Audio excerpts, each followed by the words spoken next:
Welcome to the Daily Update. We'll go over the action in the market for Thursday, December 28th, and then we'll see how things look for Friday, December 29th.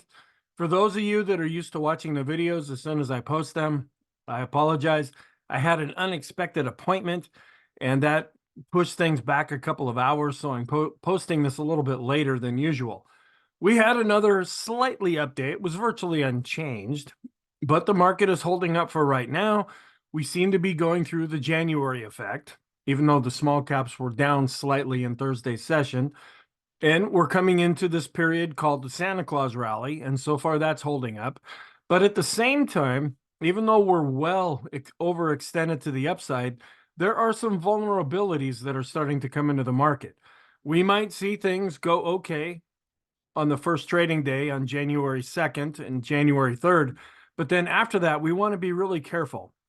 Because we are so overextended, the market may want to maintain at least its positive posture until we get through this Santa Claus rally period.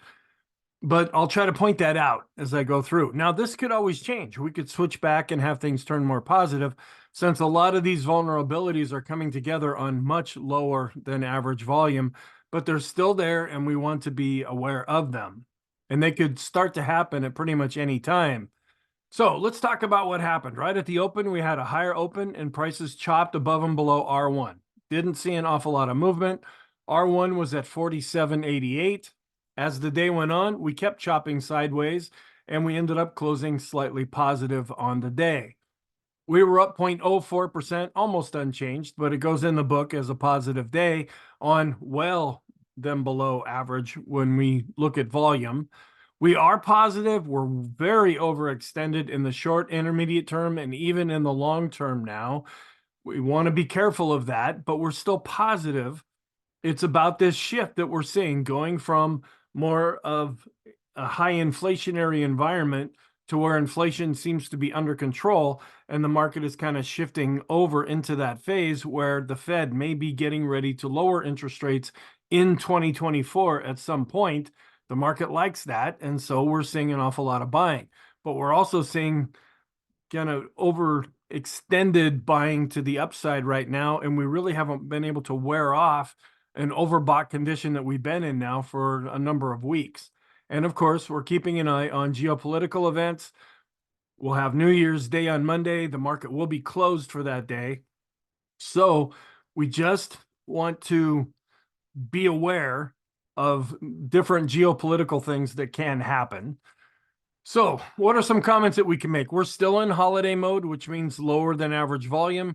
We're wondering, is the Santa Claus rally going to continue? That's from the last 5 trading days of 2023, in this case, in the first 2 trading days in 2024, and then the January effect, which has been helping small and mid caps. The Dow did hit a new all-time high. The NASDAQ 100 was down slightly. The S&P on an intraday basis going up to its all-time high close, we got about 3 points below that. We weren't quite able to get up to that point. Are we going to be able to do it in Friday's session? Is that going to produce some kind of resistance if we come back and test that all-time high?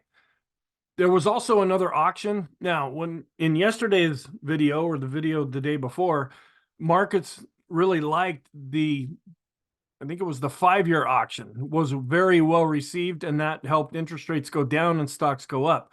Well, there was a 7-year auction that wasn't all that well received, and so interest rates went back up, and that really put a bit of pressure on stocks from even going higher. Our short-term list is still really long, and a few things come and go on both this list and the intermediate term list, but we have the ADX in the short term, the advanced decline ratio, the 20-period exponential moving average, the Williams percent R. You notice that the CCI charts, both of them have now dropped off, but we still have the stochastics, the RSI based on 9 periods, the 20-period boom indicator, and the PMO oscillator. Then our intermediate term list, which is kind of more influential and even still quite long. We also have the ADX in the intermediate term, the advanced decline ratio. That's the red line. That's longer term. The 50-period exponential moving average, our standard deviations chart, the Erin, our PMO studies, the Sean trend meter, the Chaikin money flow, the MOOM indicator based on 50 periods, the balance of power, the RSI based on 14 periods, the bullish percent index both for the S&P and the NASDAQ 100, our new high, new low study for the S&P 500, and the 19-day advanced decline ratio based on price as well as volume. Long term, we're still above the 150 and 200-day moving averages. So when you take all of this together, that's why we say we're overbought at this point. And we've been overbought for a while now, and the market is starting to show some vulnerabilities.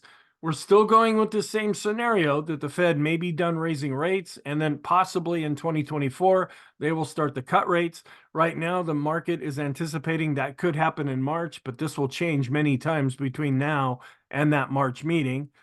The dollar was up and interest rates were also up. We're at 3.85% on the 10-year yield. And both of those kind of put some pressure on stocks in Thursday's session. We still have the 10 to the 2-year and the 10 to the 3-month, which remains inverted. Sentiment is still extreme. We didn't change. We're above that 75 level. When we get to 75 or above, that's when we start to use this as a contrarian indicator. Doesn't mean we're going to turn on a dime. It just means that we're getting well overextended. And when you take all of these charts and sentiment together, that is one of the reasons the market is a bit vulnerable right now. Our trend is still positive, but the ADX, both in the short and intermediate term, are still very high and aren't really coming down below their moving averages. With the up day, our bias is positive and our momentum over the last number of days continues to be positive. The economic reports that came out, we had weekly jobless claims, which came in stronger than expected at 218,000. They had expected 207,000. Last week, we had 206,000. The continuing claims came in at 1.875 million, a little bit higher than the 1.861 million that we saw last week, and I have charts of these to show you.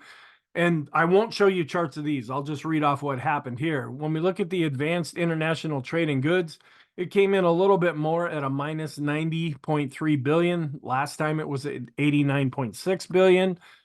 Retail inventories came in as expected, or they came in as they did last time, down 0.1%, which is what we saw last time. Wholesale inventories were down 0.2%. Last time they were down 0.3%. Pending home sales, they expected them to come in up 0.5%. They came in unchanged. Last time they were down 1.2%. Here are some charts. Here are the jobless claims. And we did see a spike up here, but we mainly watch the blue line, which is the 4-week simple moving average. And that continues to decline. But if this starts to go up, that's going to turn the blue line up as well. And that could suggest some weakness in the employment situation. When we look at continuing claims, those folks that are on unemployment longer than 1 week, this shows that we saw a little bit of a move up, but the moving average has been coming down. If this really turns and starts to go up, that could also suggest some weakness in the employment situation. So when we take this together, the red line are the initial claims, the blue line are the continuing claims, and then the unemployment report, the unemployment rate, that's the black area here. We just kind of match these up on the same chart to try to get some kind of a visual reference. And we'll be getting another employment report at the next week as we start 2024. Then we had pending home sales on a year-over-year basis. They're still negative, but they are showing some improvement as we've gone throughout the year. Then this I got from Isabel Net. This is the Small Business Optimism Index, where they're still decreasing overall. There's not a lot of optimistic viewpoints when you look at this. It's kind of bottoming out here, but this is a little bit of a concern. You would think that small business owners would be a little more optimistic about things, but they're really not showing a lot of optimistic outlooks. And this is something that I saw too, that I want to take just a moment to explain this. This is why I focus on the S&P 500. 25 years ago, I went to some kind of a talk where the person who was speaking, they were just bashing the idea that, well, you shouldn't really follow the indexes because they always take the bad stocks out and put good stocks in to make the indexes look better than what they really are. And he thought he was bashing on the S&P 500. And I listened to that and I went, wait a minute, that's a really good idea. I want to invest in something that I know has a set of criteria and will stay in good quality. And that was about the time when I started to switch over to the S&P 500. I don't do individual stocks. I just do all of my different strategies on the S&P 500. And it's mainly because of this. There are criteria that are set up for the S&P, and if companies don't live up to the criteria, they're taken out of the index, and any other companies that do meet the criteria are put into the index. And I like that. Okay, so this just shows over a period of time those companies that have been added or taken out of the S&P 500. But my reason for showing this was to kind of give you an idea behind the reasoning for what I do. Here's the intraday chart where we did have a higher open at R1, and then we just danced along R1 above and below. We did see a little bit of selling going into the close, but we still remained positive on the day. When we look at the intraday chart, we were pretty much flat in the initial overnight session. We did get a little bit more positive, but then we chopped during the cast session, and we're pretty much flat to a little bit higher as I was getting ready to record this video. But we're still seeing where value is outperforming growth. The red line is above the blue line. That's a sign of vulnerability that we've been picking up on. And we're also seeing, when we look at the S&P growth to value ratio, it shows that growth is underperforming. That's another potential vulnerability. Our end of day charts where growth was down with the large caps, where it was up with value, it was down more with the mid caps and also the small caps. Another potential vulnerability. And this is another vulnerable thing that we're seeing. When we look at the growth to value ratio for the S&P, it's not falling apart. It's pretty much chopping sideways, but it's the lower end of the range where it has been in as the index has been going up. And at some point, you would think either growth is going to have to start to outperform value to turn this ratio up, or the indexes are going to go, wait a minute, we need to come back down because we're getting a little out of hand here. Looking at our trend, we're still very high with the ADX. We're above the moving average. The green line is still on top, so we default to positive. We're right on top still of the moving average with our short-term ADX chart, but the green line is still on top, so we would also default to positive. Looking at volume, we're just dropping off a cliff here, which is not a surprise for given the time of year that it is. Sentiment, we're coming up to the end of December now, where sometimes on an average basis, we see the VIX start to go back up. That is because stocks are going down. There are some seasonal charts that we've been keeping an eye on. There's one trading day left in 2023 where it could end up being a down day. We don't necessarily have seasonality on our side for this last day, but over the bigger picture, over the last few weeks, we have been more positive. But when you look at the Ulcer Index, it's showing that fear is very low. We look at the VIX, it's pretty much flat with the line chart and giving a very low reading. And the bar chart is also pretty much flat and giving a low reading. The VIX of the VIX, it's still below the moving averages, both with the bar chart and the line chart, showing that there's not a lot of volatility with the VIX. And we've been keeping an eye on this. This is the VIX to S&P 500 correlation. We have not come back up to this dashed line yet. Sometimes when we top out and come down, that could be negative. We haven't come quite up to that level, and we've actually come back down just a little bit. Is this high enough to produce some kind of a selling situation in the S&P 500? It could be, but usually we see this spiking higher than it is. When we look at the equity put call ratio, it really spiked up after Wednesday. That could have been some pre-holiday hedging going on. It really dropped in Thursday's session. But when we look at the 5 period, it's continuing to go back up, which is more negative in the short to intermediate term. But when we look at our longer term equity put call charts, which I don't have here, they still continue to decline, which is longer term positive. We did get the latest reading from the American Association of Individual Investors. They had been pretty extreme a week ago. Now they're starting to drop back down a little bit. They tend to go with what's already happened, and they tend to do things based on emotion. So the fact that this is coming down is not necessarily a surprise, but we're not getting a real extreme reading currently.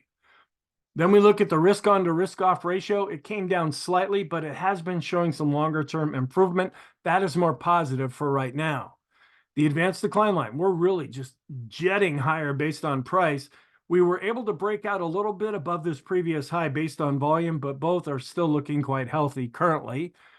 We're flat with our 5 period moving average. When we look at the new highs minus the new lows, we're actually starting to turn down now with our 10 period, but we can see here on top, the new highs are really continuing to be quite high, where we're not really seeing any kind of an expansion of new lows right now. So this still maintains somewhat of a positive stance, even though it's been dropping off. But the fact that we're showing a little bit of downward movement here could be cause for a little bit of a concern. This is where we're starting to get extreme. The blue line for the advanced decline ratio based on 19 periods, that's been extreme. Now we're starting to see the red line based on 39 periods. It's going into extreme territory as well. Our accumulation distribution, it came down just a little bit. It's above the moving average, but we're a little bit concerned about this because we're far away from the moving average, but we're still positive. The chicken money flow is giving us a very high reading. Other times when we had a really high reading, quite often that marked either a top or at least an exhaustion point. And we're seeing a little bit of an improvement with our cumulative NYSE advanced decline line. But when we look at our regular advanced decline line, we were flat in the session, although we have broken out recently against this previous high. And our other NYSE advanced decline line, it's showing some improvement. And down here, we're seeing a golden cross. This is a golden cross of the advanced decline line. So this is turning more positive in a broader sense. When we look at the common stock for the NYSE based on price, we did break out above this previous level. We're coming out just a little bit above it. So this is a little bit more of a confirmation. I've been showing this as a bit of a negative divergence here. The fact that this is breaking out slightly could be positive. When we look at our advanced decline line studies, we're starting to roll over a little bit with the common stock for the NYSE, still trudging higher with the S&P, starting to decline a bit with the mid caps and the small caps. Well, our daily chart, and I drew this my goodness. I drew this yellow line up here. This is the intraday all-time high. Yeah, we came in within 3 points of the all-time closing high. I wanted to draw a line on here of the intraday high, and we're still looking okay here. But if we really start to get going to the upside, we're going to be watching to see if this provides some kind of resistance. On the bottom, you can see where volume really continues to drop well below average. We are still extreme with the 20, 50, and 200 period moving average study. We're extreme with the Williams percent R. And we're showing a little bit of weakness here with the force index. We're under the midpoint. The midpoint is going down. Now, we're still positive here, but we are showing a decline. We're still extreme with the stochastics in the short, intermediate, and long term. We're still in the +3 Keltner band. When we look at our standard deviations chart, we've been camped up here for quite a while now, suggesting that we're overbought. And we're still extreme with the boom indicator based on 20 and 50 periods. This measures how far away are we from the moving averages. And we're still looking positive with the 200 period moving average study. Looking at the balance of power, we're still extreme positive, even though we declined slightly. On a trending basis, the go, no-go system is still positive with dark blue bars. We're flattening out a bit with our highest high value as we're tending to go more or less sideways, but the midpoint continues to advance. The TTM squeeze is still going up with the lighter shade of blue bars. That's positive. And we're pretty much flattening out, but still positive with the ease of movement based on 14 periods. We're still extreme with the Arun. And we're starting to get really extreme based on price and volume. But for right now, they're both going higher, so that is positive. And when we look at the NYSE summation index, we haven't come back to this previous high yet based on price. We are starting to break out based on volume. This could be positive, where we're seeing volume leading price. When we look at our double and triple exponential moving average study, the red line is above the blue line. That means we're going up faster. And so far, this has been providing support whenever we put in a daily low. So that's still positive. We're more positive now with the Swenlin trading oscillator based on price and volume. We're turning up and not extreme. But we are extreme with the price momentum oscillator. We're also getting extreme based on price as well as volume, even though we're still positive. With our studies, we're coming down a little bit with the PMOs that are rising. We're flattening out with the buy signals, but we're still extreme with the PMOs above zero. We continue to be neutral with the Elder's Impulse system for the S&P. We continue to be positive with the parabolic SAR. We continue to be positive with the slope oscillator. This is our short-term oscillator, even though it's above this green line, which is giving us an extreme reading. We're still above the moving average with the MACD and also giving us an extreme reading. So looking at all of our oscillators, we're extreme with the slope. We're right on top of the oscillator with the TSI. That's our other short-term oscillator. The MACD is still barely above its moving average. The PMO is above its moving average. The PPO is right about on top of the moving average, but they're still positive. And then our long-term oscillators, the TRIX and KST, they're giving us extreme readings, but they continue to be positive. We're above all of the plotted moving averages in our moving average tree. We're still extreme with the bullish percent index for the S&P. We haven't really turned down, at least yet. We continue to go higher with the NYSE bullish percent index. We're starting to roll over a little bit with the NASDAQ 100 bullish percent index, and the NASDAQ 100 was down slightly. This could potentially be a vulnerability that we're seeing. The Sean trend meter is pretty much flattening out, but is still extreme positive. The Chaikin oscillator is no longer extreme positive, and it's actually starting to decline. The money flow ticked down just a little bit, but is still above 50. The ultimate oscillator also declined, but is still above 50. When you take these together, this is showing a little bit of vulnerabilities that I'm talking about. The vortex continues to go up, and another up day or two, and we could get extreme. But for right now, we're not extreme positive. The Copic curve still continues to be positive. The RSI based on 14 and 9 periods is still extreme positive. On balance volume continues to be positive. And we're getting, and I redrew this a little bit, we're getting up to a very high reading with our 200 period moving average study. We're getting close to that 80% level. And when you have 80% or more stocks in the S&P 500 above their 200-day moving average, that's pretty extreme. Then when we get to the 90% level with the 50 period moving averages, we're camped out at this high level. And this also suggests that we're pretty overextended to the upside. And believe it or not, the Pring bottom fisher is trying to give us a new buy signal here. Not sure if we could really take that serious or not, but it crossed over positive, so I figured I would show it. I don't have any Fibonacci charts to show you because we're still in no man's land, but we will be coming up to a new cycle based on the 50-day cycle. That will start January 2nd. Just something to keep in mind. Other times, this did mark a top or a bottom. Then we saw more of a continuation the last time we had one of these new cycles start. Our different charts, looking at the trend. With the Heiken Ashi, we are still positive. We're positive with the Kegi. We're positive with the Renko, and we're positive with the 3-line break. Then I changed it to long-term finally. We're looking pretty extreme with the 150 and 200 period moving average study. We're still above the weekly trend line here with the S&P 500 going back to the 1987 crash. Can we still stay above that if we see some weakness?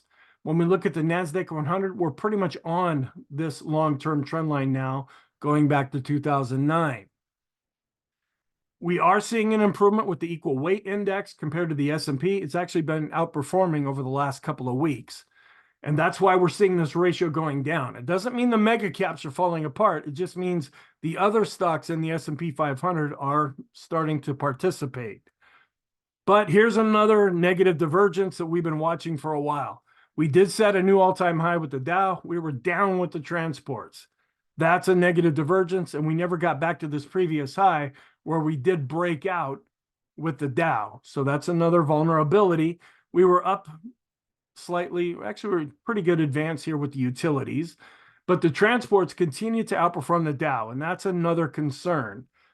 The Dow did set another new all-time high here, so that's something that the financial media likes. But we still continue to be neutral as far as the Elders Impulse system is concerned for the diamonds. And we were down just a little bit with the NASDAQ, but it's still maintaining its price bars. It's not really falling apart, at least yet. The NASDAQ 100, it set a new intraday high, but it didn't set a new closing all-time high. And we continue to be neutral with the QQQs for the Elders Impulse system.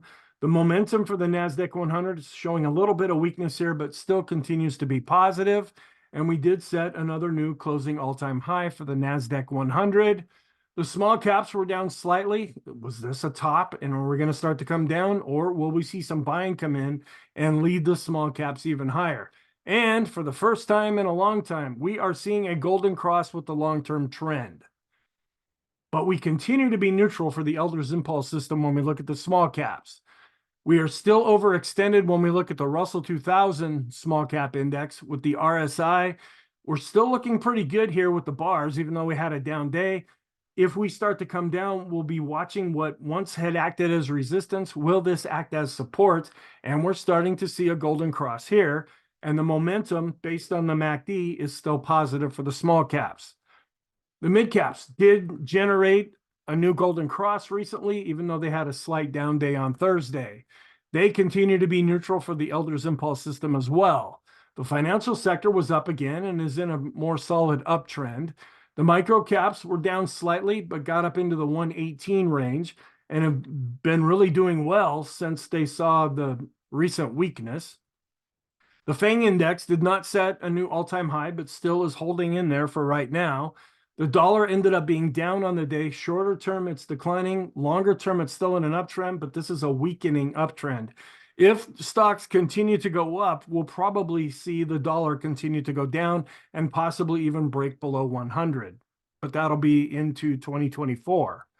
Keeping an eye on interest rates, we were up with the 10-year yield. We were down based on price of the 10-year ETF. We're still positive when we take the 1 month and subtract the 3-month yield. I keep searching on Google for something about that, but I'm not finding anything. And then updating our growth to value ratios. We're still looking okay with the Qs to the S&P, showing some weakness now with discretionary to the S&P, and large cap growth is now underperforming large cap value. That's another vulnerability. When we look at the large caps, we are showing some weakness. We're seeing more strength in the mid caps as well as the small caps. And we continue to be pegged near the top with our 10-day average of the S&P 500 highs minus the lows. We've been up here a couple of weeks, and that is suggesting good momentum. And when we look at the highs minus the lows across the broad market and take a 5-period moving average, we are still positive. We're above zero, and that's showing a lot of improvement. The 50-period new highs, new lows studies for the S&P continues to advance. That's longer-term positive. And we're still looking almost extreme with the 50-period moving average study based on the S&P, as well as the mid caps and the small caps. We are coming down a little bit based on volume here, but we're still extreme based on price when we look at the 19-day exponential moving average of the advanced decline line for the S&P. That continues to go up, but we're seeing a little bit of a negative divergence here based on volume, but it's still giving us an extreme positive reading. When we look at the S&P to utilities ratio, it's continuing to go up, even though it's been chopping sideways. When this goes up, that gives support to the S&P. We are seeing the 2-year yield, for the most part, continue to go down, which is also supporting the S&P. And we tick back up with our Staples S&P 500 ratio, but overall, we have been declining. That also supports the S&P. So what's our outlook for Friday? We're still in holiday mode. Volume continues to drop off. We're wondering, is this Santa Claus rally going to continue? Is the January effect going to continue?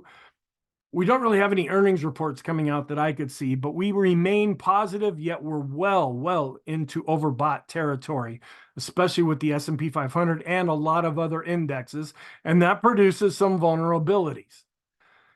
We will get only the Chicago PMI in Friday's session, and then we'll keep an eye on all the different geopolitical events. We might keep an eye on things over the holiday weekend to see if anything develops there. And then I'll have the next calendar when I do the video for Tuesday's session for the economic reports coming out. Seasonality for December 29th, we are neutral to negative for the Dow, but we're just flat out negative for the S&P and NASDAQ. So that is not necessarily in the market's favor for Friday's session. But it doesn't mean it's always down. It still could end up having an up day. We're also wondering, is the January effect going to continue when small caps continue to outperform the large caps? And we'll be on the last trading day of December, which is also the last trading day of 2023. Where'd that whole year go? Where we do see a bit more positive seasonality during a pre-election year. And then looking at the Carson research, they do have this being positive going back from 1950 to 2022. Friday ends up being the second most positive day of the week in 2023. We do look positive now with seasonality when we have the current president running for re-election. We also see some positive seasonality on this chart, as well as this chart. On the other Carson chart, also positive, but we see a little bit of a downtick here with the equity clock seasonal chart.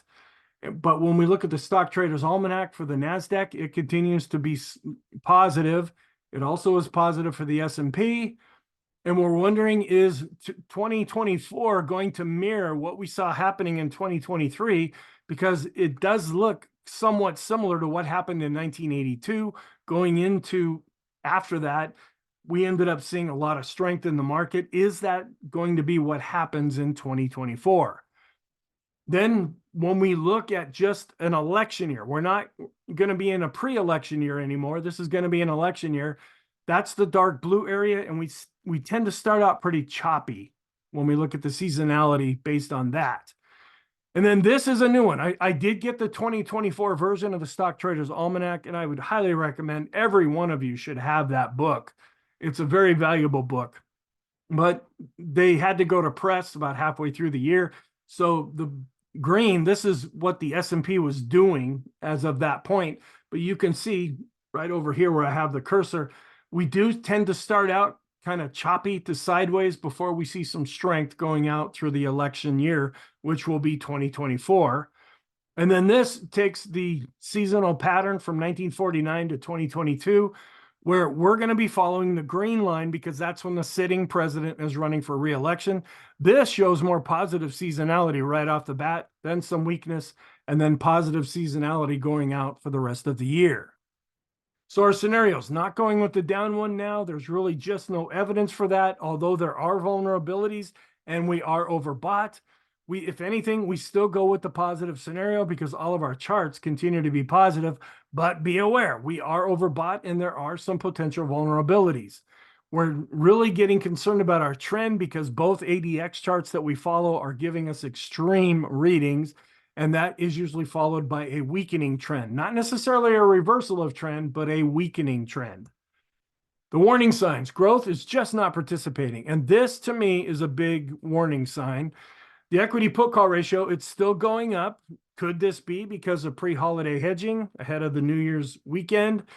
Is it because we're overbought and they're afraid of a pullback? Or is this because of seasonality and we tend to see some weakness in the latter part of December based on some seasonal charts that we look at? And the transports are negatively diverging from the Dow. That's another warning sign. The 1 to 3 month short-term bond spread, it continues to be positive where it should be negative. The positive signs, our daily special K chart is positive. Our longer-term equity put call ratio study that we do is still going down.